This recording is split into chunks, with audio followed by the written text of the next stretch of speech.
చూపును బట్టి తీర్పు తీర్చకు, విశ్లేషణతో సంగతులను తెలుసుకో. చూపును బట్టి తీర్పు తీర్చకు, విశ్లేషణతో సంగతులను తెలుసుకో. పరిశుద్ధ గ్రంథమునే పరిశోధించు, పరిశుద్ధ గ్రంథమునే పరిశోధించు. దూరమైన లోతైన సత్యాన్ని గ్రహించు, దూరమైన లోతైన సత్యాన్ని గ్రహించు. వాక్యాన్ని విశ్లేషించు, దైవ వాక్యాన్ని విశ్లేషించు, వాక్యాన్ని విశ్లేషించు, దైవ వాక్యాన్ని విశ్లేషించు. చూపును బట్టి తీర్పు తీర్చకు, విశ్లేషణతో సంగతులను తెలుసుకో. చూపును బట్టి తీర్పు తీర్చకు, విశ్లేషణతో సంగతులను తెలుసుకో. క్రీస్తు యేసునందు అత్యంత ప్రియులైన నా సహోదరి సహోదరులారా, ఈ భూమి మీద మానవ జీవితంలో మనుషులు అనేకమైనటువంటి ఇష్టాయిష్టాలను కలిగి ఉంటారు. కొందరికి కొన్ని అంటే ఇష్టం, కొన్ని అయిష్టం. కొందరి ఇష్టాలను మనం చూచినప్పుడు వారికి అలాంటి పదార్థాలంటే ఇష్టమా అని మనం అనుకుంటాం. ఎందుకంటే ఆ పదార్థాలు మనకి ఇష్టం లేదు. అప్పుడు మనం ఏమనుకుంటాం, వారు ఆ పదార్థాలను ఇష్టపడుతున్నారా అనుకుంటాం. అవి వస్త్రాలు కావచ్చు, తినే పదార్థాలు కావచ్చు, లేకపోతే ఏమైనా వస్తువులు కావచ్చు, ఏదైనా కానీ మనము ఇష్టపడని వాటిని ఎవరైనా ఇష్టపడుతుంటే మనం ఏమంటాం, వీరి ఇష్టాలు ఇలా ఉన్నాయా అంటాం. అలాగే మనము ఇష్టపడే వాటిని ఎవరైనా ఇష్టపడటం లేదనుకోండి, అప్పుడు మనం ఏమంటాం, ఇదేంటి ఫలానా పదార్థం నీకు ఇష్టం లేదా, అది చాలా అద్భుతంగా ఉంటుంది, రుచికి చాలా బాగుంటుందని ఆహార పదార్థాలను గూర్చి, ధరించుకుంటే చాలా గొప్పగా ఉంటుందని వస్త్రాలను గూర్చి, లేక ఇంకా ఏవైనా వస్తువులను గూర్చి మనం మాట్లాడుతూ ఉంటాం. మనకు ఇష్టమైనది ఇతరులకు అయిష్టంగా ఉంటే మనం ఆశ్చర్యపోతున్నాం. అలాగే ఇతరులకు ఇష్టముగా ఉన్నది మనకు అయిష్టంగా ఉన్నప్పుడు కూడా మనం ఆశ్చర్యపోతున్నాం. ఉదాహరణకి తినే తిండి పదార్థాల దగ్గరకు మనం వెళ్ళగలిగితే అందరికీ చికెన్ ఇష్టం ఉండదు. కొంతమంది చికెన్ అంటే అయిష్టత చూపించేవారు కూడా ఉంటారు. అంటే చికెన్ వాసన తగిలినా సరే వారికి పడదు, వారు చికెన్ ఇష్టపడరు. కొందరు చికెన్ ప్రాణానికి ప్రాణంగా ప్రేమిస్తారు, ఇష్టపడతారు, లాగించేస్తారు. పావు కేజీ, అర కేజీ, కేజీ కూడా తినేసేవారు ఉంటారు ఇష్టాన్ని బట్టి. కొందరికి చికెన్ ఇష్టం, కొందరికి అయిష్టం. ఆ వాసన తగిలితేనే కొంతమందికి వాంతి అయిపోతుంది. అదేంటి, పూర్తి భిన్నంగా ఉన్నాయి ఇష్టాయిష్టాలు, అలాగే ఉంటాయి. కొందరికి స్వీట్ ఇష్టం, కొందరికి స్వీట్ ఇష్టం ఉండదు. కొందరికి రైస్ ఇష్టం, కొందరికి రైస్ ఇష్టం ఉండదు. కొందరికి రోటీ ఇష్టం, మరికొందరికి రోటీ ఇష్టం ఉండదు. కొందరు పెరుగు తింటారు, మరికొందరు పెరుగును చూడగానే వాంతి చేసుకుంటారు. ఇలా లోక సంబంధమైనటువంటి ఇష్టాయిష్టాలు మనుషులు కలిగి ఉన్నారు. ఎన్నో విషయాలలో లోక సంబంధంగా మనుషులు ఇష్టాయిష్టాలను కలిగి ఉన్నారు. ఇష్టం ఉంటుంది, అయిష్టం ఉంటుంది. మీరు చాలా వరకు మన యొద్ద ఉన్నటువంటి ప్రాంతంలో ఉన్న మనుషులను మాత్రమే పరిగణనలోనికి తీసుకుని ఉంటారు. కానీ ఒక్కసారి దేశాన్ని దాటి వెళితే ఇష్టాయిష్టాలు ఎలా ఉంటాయో ఇంకా పూర్తిగా మీకు అర్థమవుతుంది. కొరియా లాంటి దేశాలకు వెళితే, ఉత్తర కొరియా కావచ్చు, దక్షిణ కొరియా కావచ్చు, ఫిలిప్పీన్స్ కావచ్చు, ఇండోనేషియా కావచ్చు, అలాంటి దేశాలకు వెళితే పిల్లులను కూడా వారు వండుకుని తింటారు. ఇంటిలో పెంచుకునేటువంటి పిల్లులను కూడా వారు వండుకుని తింటారు. కుక్కలను వండుకుని తినే మనుషులున్నారు. కుక్కలను కూడా వండుకు తినేటువంటి మనుషులున్నారు. చైనా లాంటి దేశాలలో పాములను తింటారు. పాములను తినేటువంటి మనుషులున్నారు, పురుగులను తినేటువంటి మనుషులున్నారు. ప్రపంచవ్యాప్తంగా మనుషుల ఇష్టాయిష్టాలను చూస్తే, కేవలం తిండి పదార్థాల దగ్గరకు వెళ్ళి మనం మనుషుల ఇష్టాయిష్టాలను చూస్తే, ఒకరి ఇష్టాలు మరొకరికి అయిష్టాలుగా ఉంటాయి, జుగుప్సాకరంగా ఉంటాయి. కొందరి అయిష్టాలు మరికొందరికి ఇష్టాలుగా ఉంటాయి. ఈ విషయాలన్నింటినీ కూడా మీతో నేను ఎందుకు చర్చిస్తున్నానంటే, ఈరోజు విశ్లేషణలో భాగంగా భూమి మీద మనిషి అన్నవాడు ప్రతి ఒక్కడు కూడా, ఆదాము దగ్గర నుండి నేటి వరకు మనిషిగా పుట్టినటువంటి ప్రతి ఒక్కడు కూడా ఇష్టపడవలసినది ఒకటి ఉంది. ఖచ్చితంగా ఇష్టపడాలి, లేదంటే కుదరదు. లోకంలో ఏ విషయంలోనైనా ఫలానాది నాకు ఇష్టం లేదు, ఫలానాది నాకు ఇష్టం, ఫలానాది అంటే నాకు అస్సలు పడదు, ఫలానాది అంటే నాకు చాలా ఇష్టం, ప్రాణం పెట్టేస్తాను అని మీరు చెప్పండి, ఒప్పుకుందాం. కానీ ఒక విషయంలో మాత్రం మీరు ఇష్టపడినా ఇష్టపడకపోయినా స్వీకరించాల్సిందే. ఏమిటది? ఏమిటండి అది? చూద్దాం. ఈరోజు విశ్లేషణలో భాగంగా ఈ సంగతులను మనం నేర్చుకుందాం. దేవుడు భూమి మీదకి మనుషులను పంపించాడు, ప్రకృతినిచ్చాడు, ఆయుష్నిచ్చాడు. మనిషి అనేకమైనటువంటి ఇష్టాయిష్టాలను కలిగి ఉంటాడని దేవుడు ముందుగా నిర్ణయించి, అంటే మనిషి తన స్వాతంత్ర్యం మేరకు దేనినైనా ఇష్టపడవచ్చు, దేనినైనా అతడు కాదనుకోవచ్చు అని చెప్పి ప్రకృతిలో ఉన్న పదార్థాలను వివిధమైనటువంటి రకాలుగా దేవుడు తయారు చేశాడు. ఒకే రకం లేదు. మీరు కాయగూరలను చూస్తే చాలా రకాలైనటువంటి కాయగూరలు. మీ నాలుక ఇష్టపడేటువంటి రుచిని ఏ కాయగూరలైతే ఇస్తాయో వాటిని మీరు స్వీకరించవచ్చు. ఎన్నో రకాలైనటువంటి కాయగూరలు. ఫలాలను మీరు చూస్తే ఎన్నో రకాలైనటువంటి ఫలాలు. పూలను మీరు చూస్తే ఎన్నో రకాలైనటువంటి పువ్వులు. లోకమందు ఎన్నెన్నో రుచులు, ఎన్నెన్నో రంగులు. మనుషులకు ఎన్నో ఇష్టాలుంటాయి. దేవుడు మానవ ఆకారాలను నిర్మించేటప్పుడు ప్రకృతిని ఎంతో అద్భుతంగా, వివిధ రకాలుగా, ప్రతి మనిషికి ఏదో ఒకటి ఇష్టంగా ఉంటుంది ఈ ప్రకృతిలో. ఆ విధంగా దేవుడు ప్రకృతిని తయారు చేశాడు. ఈ ప్రకృతిలో ఏది నాకు ఇష్టం లేదనేటువంటి మనిషి ఎవ్వరూ ఉండరు. ఏదో ఒకటి మనిషికి ఇష్టంగా ఉంటుంది. అంత గొప్పగా, నిండుగా, సంపూర్ణంగా దేవుడు ఈ ప్రకృతిని తయారు చేశాడు. ఎందుకంటే మనిషి చాలా ఇష్టాలను కలిగి ఉంటాడు. ఒకటంటే ఒకరికి ఇష్టం ఉంటుంది, మరొకటి మరొకరికి ఇష్టంగా ఉంటుంది. ఒకటి కొందరికి అయిష్టంగా ఉంటుంది, ఒకటి మరొకరికి ఇష్టంగా ఉంటుంది. దేవుడు ప్రకృతిని సమస్త పదార్థాలతో నింపేశాడు. మీ ఇష్టం. మీకేది ఇష్టమో దానిని మీరు స్వీకరించండి, ఏది అయిష్టమో దానిని మీరు దూరం పెట్టండి.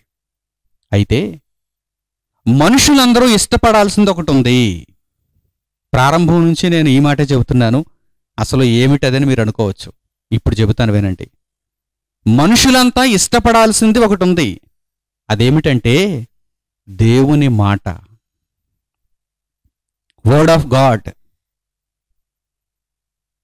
మాకిష్టం లేదండి అని మీరన్నా మీరు స్వీకరించాల్సిందే.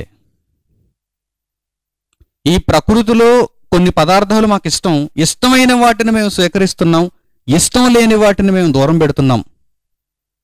అలాగే దేవుని మాటలను కూడా ఇష్టమైతే స్వీకరిస్తాం, ఇష్టం లేకపోతే దూరం పెడతాం అనడానికి వీలు లేదు. ఎందుకు అంటే దేవుని మాటలను ప్రతి ఒక్కరూ ఇష్టపడాల్సిందే. ఇప్పుడు మీరందరూ నన్ను అడగచ్చు, ప్రకృతిలో అన్ని పదార్థాలు కూడా అందరికీ ఇష్టం ఉండకపోవచ్చు, కొన్ని పదార్థాలు కొందరికి ఇష్టం, కొందరికి అయిష్టం. మరి అలాంటప్పుడు ప్రకృతినే దేవుడు అలా తయారు చేస్తే, ప్రకృతిని కలిగించిన దేవుని మాట విషయంలో కూడా మనుషులు ఇష్టపడితే స్వీకరించవచ్చు, ఇష్టపడకపోతే ద్వేషించవచ్చు అన్నట్టుగా దేవుడు ఉంచాలి కదా అని మీరు నన్ను అడిగితే, ఈ మాటను దేవుణ్ణి అడిగితే దేవుడు చెప్పే సమాధానం ఏంటో తెలుసా? దేవుని మాట, ద వర్డ్ ఆఫ్ గాడ్, ఈ భూమి మీద ప్రకృతిలో ఉన్నటువంటి పదార్థాల వలె, వస్తువుల వలె వాటితో సమరూపమైనదిగా కనిపించడం లేదు. అన్నింటికీ ఆధారమైనదిగా కనిపిస్తుంది. దేవుని వాక్యము ప్రకృతిలో ఉన్నటువంటి పదార్థాలు లేకపోతే రంగులు, రుచులు వీటి వలె వాటితో పోలికగా వాటి జాబితాలో దేవుని వాక్యము కూడా ఒకటి అన్నట్టుగా కనిపించడం లేదు. వాటన్నింటినీ సృష్టించిన ఒక మూలముగా కనిపిస్తున్నది. ఒక మూలము. హెబ్రీయులకు పౌలు గారు రాసిన పత్రిక 11వ అధ్యాయము 3వ వచనాన్ని ఒక్కసారి గమనించండి. పరిశుద్ధ గ్రంథములను తెరచి హెబ్రీయులకు పౌలు గారు రాసిన పత్రిక 11వ అధ్యాయము 3వ వచనాన్ని మొదట మీరు చూడండి.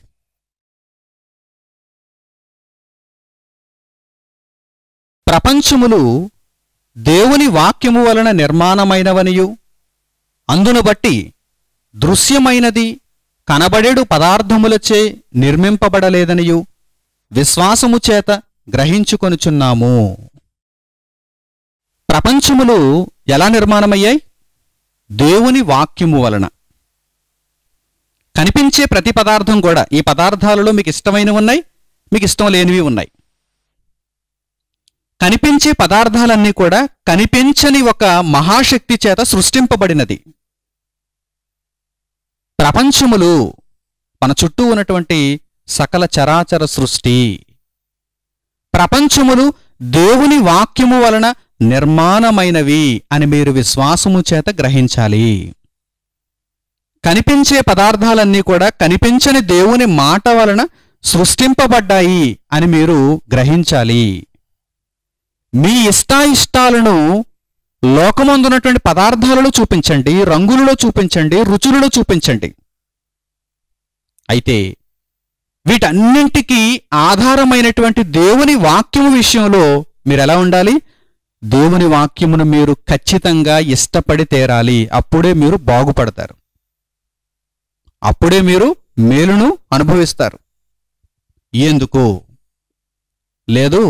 ప్రకృతిలో ఉన్నటువంటి పదార్థాలలో, వస్తువులలో కొన్ని మాకిష్టం, కొన్ని మాకిష్టం లేదు. అలాగే దేవుని వాక్యాన్ని కూడా ఆ జాబితాలోనికి మేము తెచ్చేస్తాం. దేవుని వాక్యం కూడా మాకిష్టమైతే స్వీకరిస్తాం, లేకపోతే కష్టంగా ఉంటే దూరం పెడతాం అని మీరంటే, ఒక ఉదాహరణ చెబుతాను.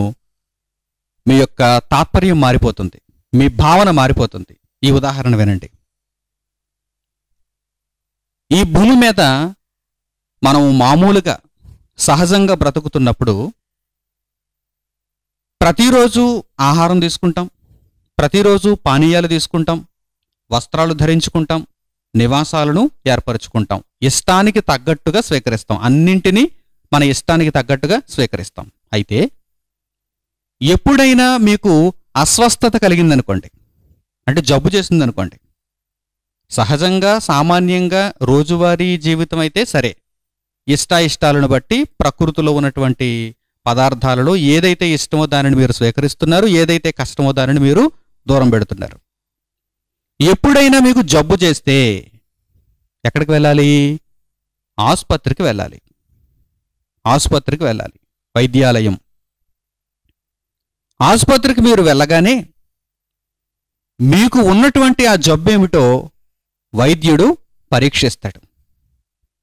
వైద్యుడు మిమ్మల్ని పరీక్షించిన తర్వాత కొన్ని పరీక్షలు రాస్తారు. ఆ తర్వాత ఆ రిజల్ట్ చూస్తారు, రిపోర్ట్ అంతా వారు పరిశీలిస్తారు. అప్పుడు ఏం చెబుతారు?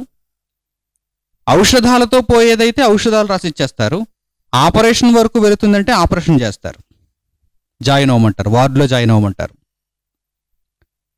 వైద్యుడు మీకు వైద్యం చెయ్యాలనుకున్నప్పుడు అది ఔషధాలతో మీకు వైద్యం చేసే విధానం కావచ్చు, ఆపరేషన్ వరకు మిమ్మల్ని తీసుకుని వెళ్ళి మీకు వైద్యం చేసే విధానం కావచ్చు, ఏదైనా కానీ వైద్యుడు మీకు వచ్చినటువంటి జబ్బును నయం చేయటానికి వైద్యం చేయాలనుకున్నప్పుడు నీకు ఇష్టమా బాబు అని అడుగుతాడా?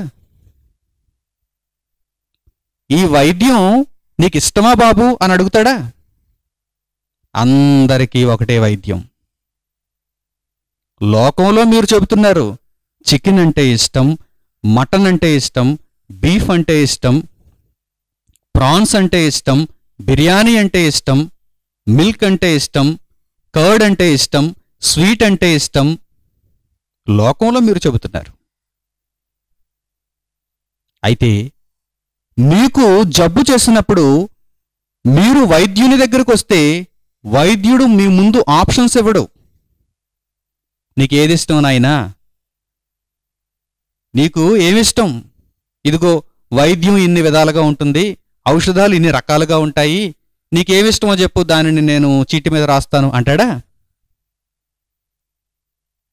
నీకు వచ్చినటువంటి జబ్బును పరీక్షించి ఆ రిపోర్ట్ అంతా అతడు తెలుసుకున్న తర్వాత నిన్ను కూర్చోమంటాడు. నోరు మెదపలివ్వడు, నువ్వు మాట్లాడడానికి వీలు లేదు అక్కడ. ఎందుకంటే నీవక్కడ రోగివి, అతడు వైద్యుడు. ఇక అతడు పెన్ తీసుకుంటాడు, ప్రిస్క్రిప్షన్ రాస్తాడు. అతడు చెప్పిన మందులు నీవు తీసుకోవాలి, ఆ ఔషధాలను నీవు వాడాలి. ఎలా ఉంటాయి ఔషధాలు? ఎలా ఉంటాయి ఔషధాలు? ఎలా ఉంటాయి? పెప్పర్మెంట్ బిళ్ళ ఎలా ఉంటాయా? మన నోటికి చక్కగా రుచికరంగా ఉండేటువంటి చాక్లెట్స్లా ఉంటాయా? చేదుగా ఉంటాయి, చేదు బిళ్ళలు. ఔషధాలతో పోయేదైతే సరే, అంటే మందు బిళ్ళలతో పోయేదైతే సరే.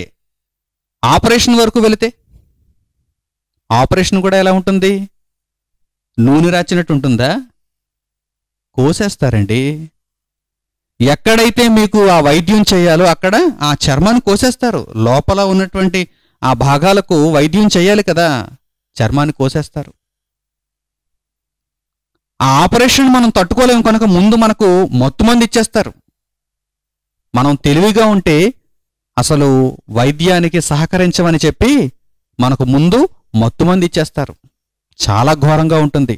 మనం మన కళ్ళతో చూడలేం, ఆ ఆపరేషన్ విధానాన్ని మన కళ్ళతో మనం చూడలేం. తెలివిగా ఉంటే తట్టుకోలేం, ఆ నొప్పిని, బాధను తట్టుకోలేం.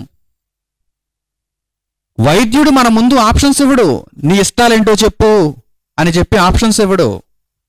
నీకు ఇప్పుడు వైద్యం కావాలి అంటే, నీవు బాగుపడాలి అంటే నీ ముందున్నది ఒక్కటి ఆప్షన్. దానిని నీవు స్వీకరించాల్సిందే, దానిని నీవు ఇష్టపడాల్సిందే. అందుకే మందులు మింగేటప్పుడు కళ్ళు మూసుకొని, అవి మీకు ఇష్టం లేకున్నా సరే బలవంతంగా గొంతులో పెట్టుకుని మింగి అప్పుడు నీళ్లు తాగుతారు.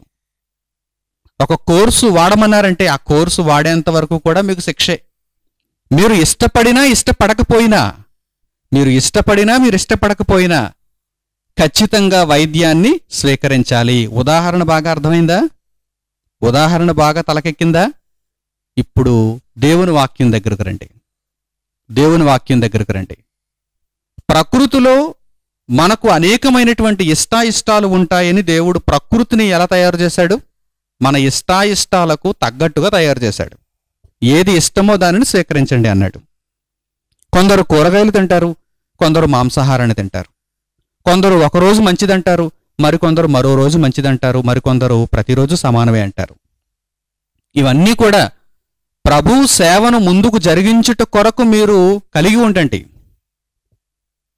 లోకమందు శరీరాన్ని బట్టి ఇష్టాయిష్టాలను మీరు ఎలా కలిగి ఉండాలి? ప్రభువు కొరకు బ్రతుకుట కొరకు మీరు కలిగి ఉండాలి. అయితే ప్రభువును మాత్రం ప్రతి ఒక్కరూ స్వీకరించాలి. దేవుని మాట, దేవుని వాక్యమే కదా ప్రభు అంటే. యేసుక్రీస్తు అనగా ఎవరు? దేవుని వాక్యం. దేవుని వాక్యము ప్రతి ఒక్కరికి ఔషధం. మనుషుల బ్రతుకులను వెలిగించే ఒక దీపం. చీకటిలో ఉన్నటువంటి బ్రతుకులకు వెలుగును చూపేటువంటి ఒక చక్కని దీపం. నిత్యత్వమునకు మనలను నడిపించేటువంటి ఒక గొప్ప ఔషధం. ఔషధాల విషయంలో ప్రతి ఒక్కరికి కూడా ఒకటే రూల్. అమెరికా నుంచి అలాస్కా వరకు, కాశ్మీర్ నుండి కన్యాకుమారి వరకు ప్రతి ఒక్కరికి కూడా ఒక్కటే రూల్, ఒక్కటే సిద్ధాంతం. వద్దంటే కుదరదు, స్వీకరించనంటే కుదరదు. వైద్యుని దగ్గరకు వెళ్ళిన తర్వాత వైద్యుడు ఇచ్చినటువంటి ఆ ఔషధాలను తప్పకుండా స్వీకరించాల్సిందే. ఆ కోర్సు ఎన్ని రోజులైతే అన్ని రోజులు స్వీకరించాల్సిందే. అప్పుడే నీకు నయమవుతుంది. అప్పుడే నీకు నయమవుతుంది. నాకు ఇష్టం లేదు అంటే జబ్బు ముదిరిపోతుంది, మరణం వరకు తీసుకుని వెళ్ళిపోతుంది. లోకములో ఈ ఉదాహరణ జాగ్రత్తగా మీరు గమనించగలిగితే దేవుని వాక్యము కూడా మీకు ఇష్టం ఉన్నా ఇష్టం లేకపోయినా దేవుని వాక్యమును కూడా మీరు స్వీకరించి తీరాలి. ఇష్టపడి స్వీకరిస్తే మంచిది. కొందరు వైద్యులకు బాగా సహకరిస్తారు. అంటే వారు ఇచ్చినటువంటి ఔషధాలను చక్కగా క్రమం తప్పకుండా ఇష్టపడి తీసుకుంటారు. వైద్యుని మీద గౌరవంతో ఆ ఔషధాలను కూడా వారు చక్కగా ఇష్టపడి తీసుకుంటారు. అప్పుడు వారికి ఆ ఔషధాల వలన చాలా మేలు కలుగుతుంది. కలిగే మేలు అందరికంటే ఎక్కువగా కలుగుతుంది. ఎందుకంటే ఔషధాలను వీరు ఇష్టపడి తీసుకుంటున్నారు. అవి శరీరంలోనికి వెళ్ళి మంచిని చేస్తాయి. కొంతమంది చాలా బలవంతంగా ఒక్కొక్కసారి వేసుకున్నటువంటి మందు బిళ్ళతో పాటు తిన్న ఆహారం కూడా బయటకు వచ్చేస్తుంది. అంటే వారికి ఎలా ఉందన్నమాట, వికారంగా ఉంది. వారు ఆ వైద్యాన్ని ప్రేమించడం లేదు, ఆ ఔషధాలను వారు ఇష్టపడటం లేదు. కనుక ఆ ఔషధాలు వారిలో ఎమడవు, ఆరోగ్యాన్ని ఇవ్వవు. దేవుని వాక్యము కూడా నీవు ఇష్టపడినా ఇష్టపడకపోయినా నీకున్నటువంటి ఒకే ఒక్క ఆప్షన్, నీవు నిత్యత్వంలో ప్రవేశించాలంటే నీ ముందున్నటువంటి ఒకే ఒక్క option the word of God, దేవుని మాట. దేవుని మాటను నీవు స్వీకరిస్తేనే నీవు పరలోకానికి వెళతావు. దేవుని మాట ప్రకారం నీవు బ్రతికితేనే నీ పాపములకు క్షమాపణ ఉన్నది. దేవుని మాట ప్రకారం నీవు జీవిస్తేనే నీ బ్రతుకుకు ఒక పరమార్థం ఉంటుంది. లేదంటే నిత్య నాశనానికి వెళ్లాల్సి వస్తుంది. అపొస్తలుడైన పౌలు గారు సువార్త సేవను జరిగిస్తూ ఎన్నో ఇబ్బందులు పడుతున్నారు, ఎన్నో కష్టాలను అనుభవిస్తున్నారు. అలాంటి పరిస్థితులలో ఆయన ఏమంటున్నారు తెలుసా? ఆ మాటలు మీరు చూడండి. కొరింథీయులకు పౌలు గారు రాసినటువంటి మొదటి పత్రిక 9వ అధ్యాయము 16వ వచనం నుంచి. కొరింథీయులకు పౌలు గారు రాసిన మొదటి పత్రిక 9వ అధ్యాయము 16వ వాక్యం నుండి పరిశుద్ధ గ్రంథంలో మీరు చూడండి.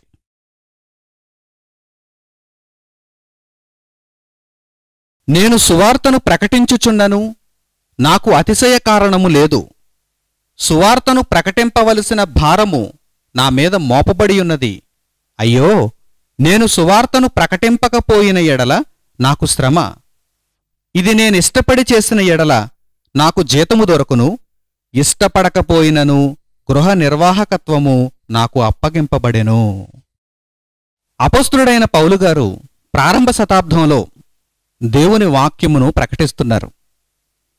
సువార్తను ప్రకటించేటప్పుడు నమ్మకమైనటువంటి వ్యక్తిగా, ఎటువంటి స్వార్థము లేకుండా, స్వప్రయోజనమును కోరుకోకుండా, కేవలము దేవుడు ఇచ్చిన పనిలో నేను ఒక దాసుడను అని భావించి ఎవరైతే సువార్త సేవను ముందుకు జరిగిస్తారో అట్టి వారందరూ కూడా సువార్త సేవను జరిగిస్తున్నప్పుడు ఎన్నో ఇబ్బందులు పడతారు, ఎన్నో కష్టాలను అనుభవిస్తారు.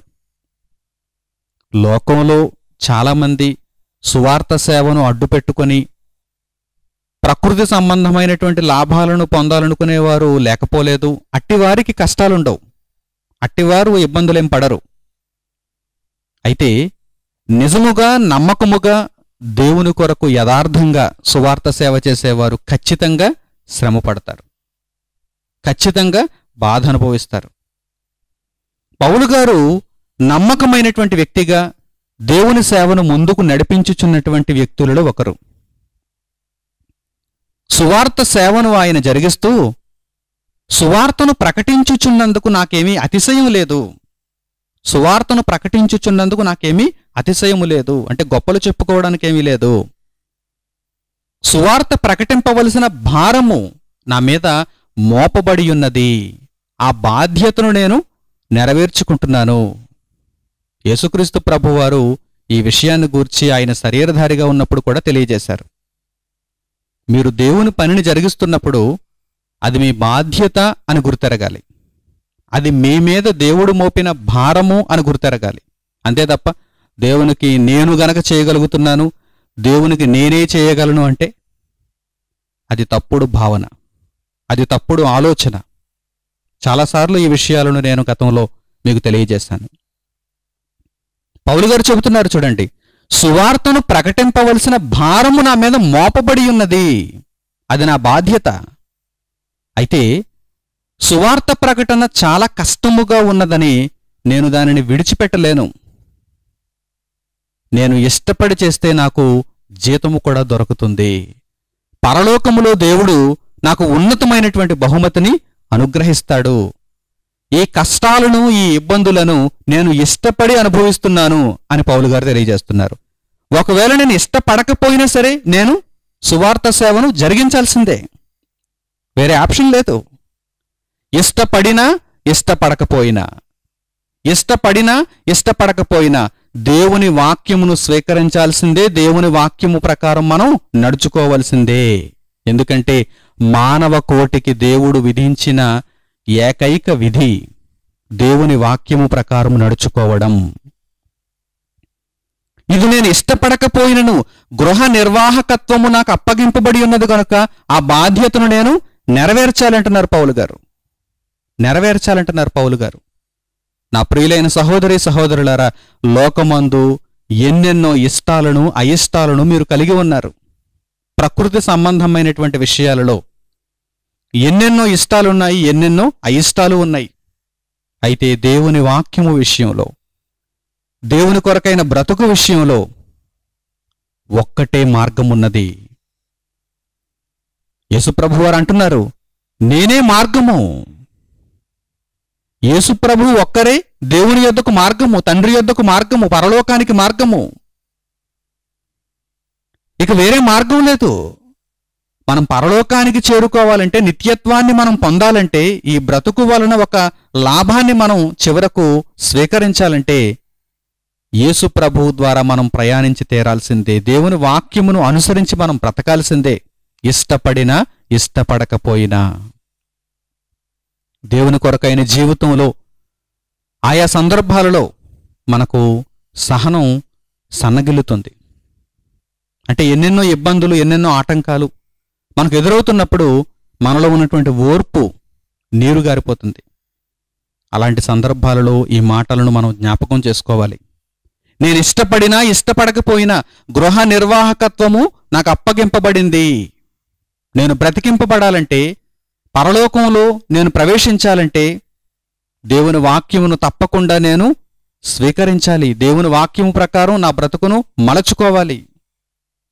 నా ప్రియులైన సహోదరి సహోదరులారా, ఒకవేళ దేవుని పనిలో మనం ఉన్నప్పుడు, దేవుని కొరకు మనం బ్రతుకుతున్నప్పుడు కష్టాలు, ఇబ్బందులు మనలను వెనక్కి లాగుతున్నప్పుడు, మనలను అసహనానికి గురి చేస్తున్నప్పుడు వెంటనే మనం ప్రభువైన యేసుక్రీస్తును జ్ఞాపకం చేసుకోవాలి. ఆయన చేయని నేరానికి శిక్ష అనుభవించాడు. ఆయన యందు ఏ పాపము లేదు, కాని ఆయన మ్రానుకు వ్రేలాడదీయబడ్డాడు. ఎంత సహనమైనది, ఎంత ఓర్పు అయినది. ఆయన ఇష్టపడకపోయినను ఆయన అనుభవించలేదా? తన శరీరమందు ఎన్నో శ్రమలు, తన శరీరమును ఆయన చుట్టూ ఉన్నటువంటి జనులు ఎంతో హింసిస్తారని తెలిసిన ఆయన వారికి అప్పగింపబడలేదా? ఆయన సిలువ వేయబడ్డాడు. ఆయనను కొరడా దెబ్బలు కొట్టారు. ఆయన రక్తం చిమ్మింది. ఆయన మనుషుల కొరకు ప్రాణాన్నే విడిచిపెట్టాడు. తండ్రి చేతులకు తన ఆత్మను అప్పగించుకున్నాడు. ఎన్నో శ్రమలు ఆయన కొరకు ఎదురు చూస్తున్నప్పుడు ఆయన దేవునికి ప్రార్థన చేస్తూ ఏమంటున్నాడో తెలుసా? నేనిష్టపడ్డాననో ఇష్టపడలేదనో కాదు తండ్రి, నీ ఇష్టాన్నే నేను నెరవేర్చడానికి లోకంలోనికి వచ్చాను అంటున్నాడు. ఎంత గొప్ప మాట, ఎంత గొప్ప ప్రార్థన. నేనిష్టపడో ఇష్టపడకో నీ మాటలను నేను నిర్వీర్యం చేయలేను. నీ ఇష్టమే నా కళ్ళ ముందు కనిపిస్తున్నది, నీ ఇష్టమే నా ఇష్టం అంటున్నాడు యేసుక్రీస్తు ప్రభు పరలోకమందున దేవునితో. చక్కగా ఆ మాటలను, ప్రభు ప్రార్థనలో ఉన్నటువంటి జీవము కలిగిన ఆ మాటలను ఒక్కసారి మీరు జ్ఞాపకం చేసుకోగలిగితే, ఎప్పుడైనా మీరు అసహనానికి గురవుతున్నప్పుడు, దేవుని కొరకు బ్రతికే విషయంలో ఎవరైనా మిమ్మను నిందిస్తున్నప్పుడు, హింసిస్తున్నప్పుడు ఆ మాటలను జ్ఞాపకం చేసుకోవాలి. చక్కగా పరిశుద్ధ గ్రంథంలో ఈ వాక్య భాగాన్ని మీరు చూడండి. మత్తయి సువార్త 26వ అధ్యాయము 38వ వచనం నుంచి, మత్తయి సువార్త 26వ అధ్యాయము 38వ వాక్యం నుండి పరిశుద్ధ గ్రంథంలో మీరు చూడండి.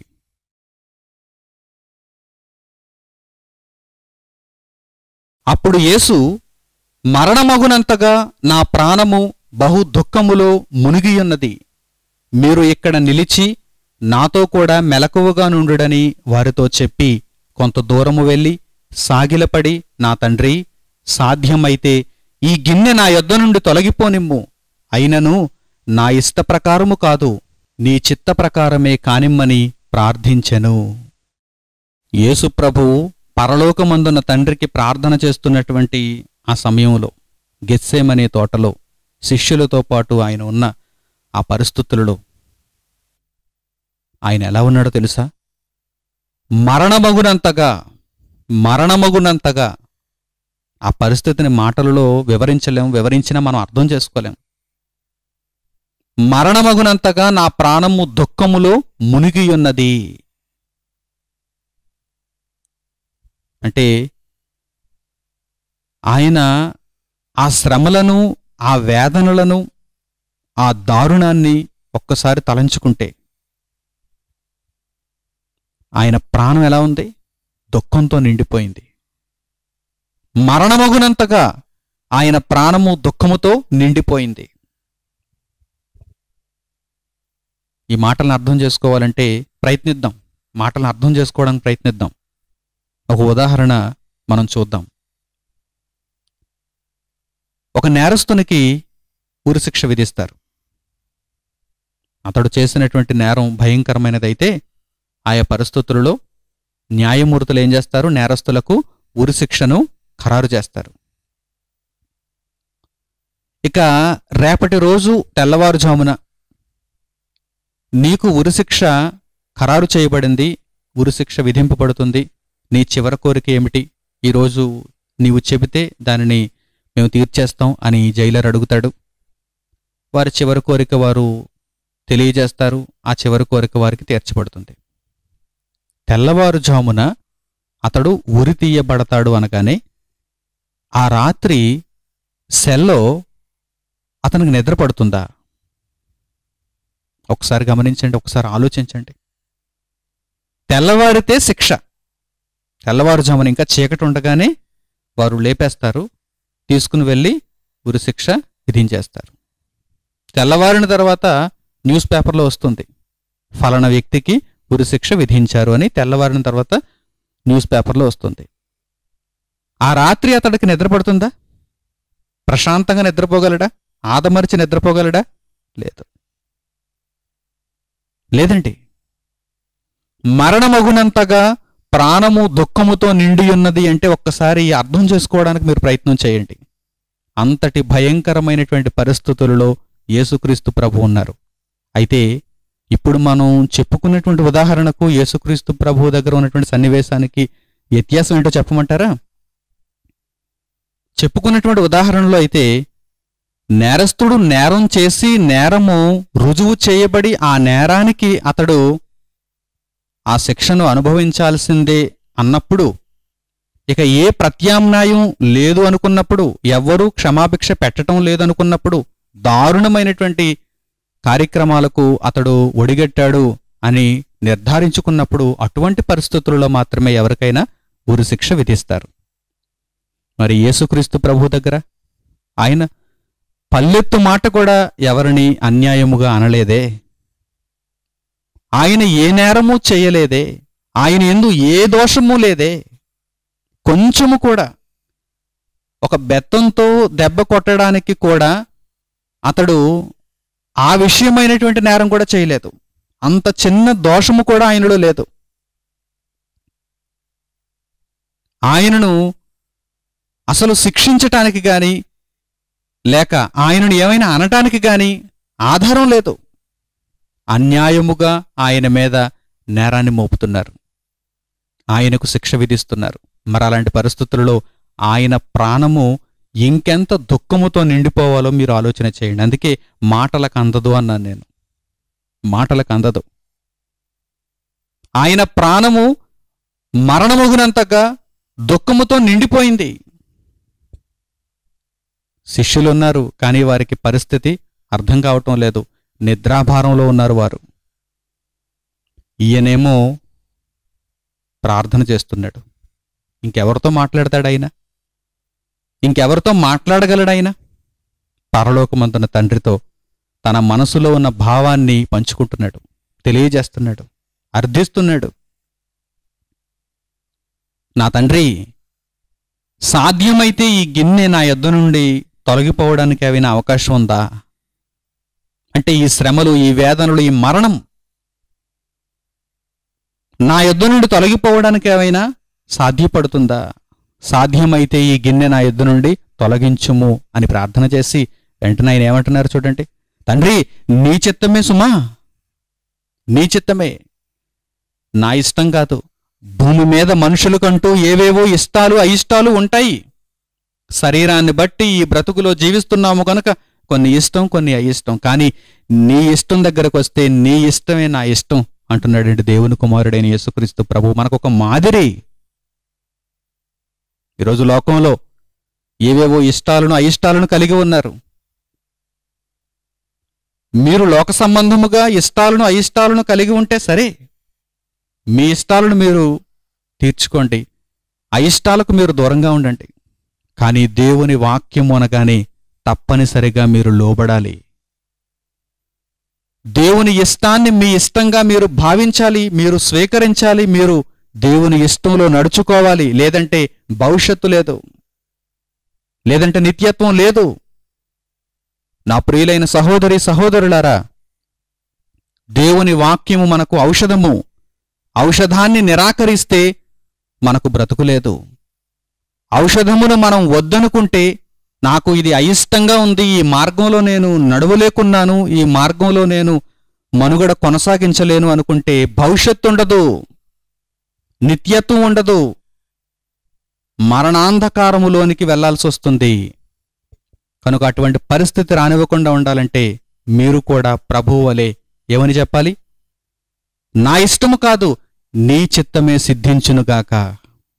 మనమంతా ఇదే మాట మీద నిలబడి, లోకమందు ఎన్నో ఇష్టాలను మనం కలిగి ఉన్నాం, అయిష్టాలను కలిగి ఉన్నాం. అయితే దేవుని వాక్యము విషయంలో, దేవుని కొరకైన బ్రతుకు విషయంలో నా ఇష్టము కాదు, నీ చిత్తమే సిద్ధించునుగాక అని దేవుని ఇష్టాన్ని ఇష్టపడి దేవుని కొరకై మన బ్రతుకును దేవునికి సమర్పించుకోవాలి. అప్పుడు నిత్యత్వంలో మనం ప్రవేశిస్తాం. చక్కని నిర్ణయాలు తీసుకుంటారని హృదయపూర్వకంగా మిమ్మల్ని అందరినీ కోరుకుంటూ, ఈ దేవుని వాక్యము మీ అందరిలో ఫలించాలని ఆకాంక్షిస్తూ దేవుని మాటలను ఇంతటితో ముగిస్తున్నాను. తండ్రి అయిన దేవునికి ప్రార్థనలో ఏకీభవించండి. పరిశుద్ధుడు అయిన మా కన్న తండ్రి, మీరు దయచేసిన ఉన్నతమైనటువంటి సంగతుల కొరకు మా హృదయపూర్వకమైన కృతజ్ఞతాస్తుతులు మీకు చెల్లిస్తున్నాము. ఏది ఇష్టపడాలో, ఏది ఇష్టపడకూడదో తండ్రి, ఈ లోకమందున్నటువంటి మనుషులకు పూర్తిగా అయితే తెలియదు. మీ మాటలు పరిశుద్ధ గ్రంథంలో మా కొరకు వ్రాయబడ్డాయి, మా మనోనేత్రాలను వెలిగిస్తున్నాయి. మేమంతా ఇష్టపడవలసినది ఒకటి ఉందని, మేము ఈ భూమి మీద జీవితకాలమందు మీ మాటలనే ఇష్టపడితే పరలోకమందు ఉన్నతమైనటువంటి బహుమానమును పొందుతామని మీరు తెలియజేశారు. దేవా, మీ మాటలు యథార్థాలు. ఔషధ మూలికల వంటి మాటలను మేము నిరాకరిస్తే మాలో జీవముండదు. కనుక తండ్రి, అటువంటి చీకటి బ్రతుకులలో మేము ఉండకుండా నిత్యము వెలుగుతో ఉండే మీ మాటలలో జీవమును గ్రహించి మీ కొరకైన జీవితమును భూమి మీద మేము కలిగి ఉండి మీ చిత్తాన్ని నెరవేర్చుటలో తండ్రి ఆసక్తిని కలిగి ఉండటానికి మా అందరికీ సహాయమును దయచేయండి. దేవా, ఇప్పటి వరకు తప్పుడు అభిప్రాయాలతో, ఆలోచనలతో ఉన్నా గాని ఈ మాటలు విన్న తరువాతనైనా వారి హృదయాలు సరిచేయబడి మీ మార్గంలోనికి వచ్చేటువంటి భాగ్యం నాతో పాటు మీ బిడ్డలందరికీ దయచేయమని మిమ్మల్ని వేడుకుంటూ, తండ్రి, మేము ఇష్టపడి గృహ నిర్వాహకత్వమును చక్కగా జరిగించగలుగుటకు సహాయము చేయమని మిమ్మల్ని వేడుకుంటూ, మా ప్రార్థనా విన్నపములను మా ప్రభువును రక్షకుడునైన యేసుక్రీస్తు వారి పేరిట పరలోకమందున మిమ్మల్ని అడుగుచున్నాము తండ్రి. ఆమేన్. మన తండ్రి అయిన దేవుని ప్రేమ, మన రక్షకుడైన యేసుక్రీస్తు వారి కృప, పరిశుద్ధాత్మని అన్యోన్య సహవాసము మనందరికీ సదాకాలము తోడై నడిపించునుగాక. ఆమేన్. అందరికీ వందనములు. సెలవు.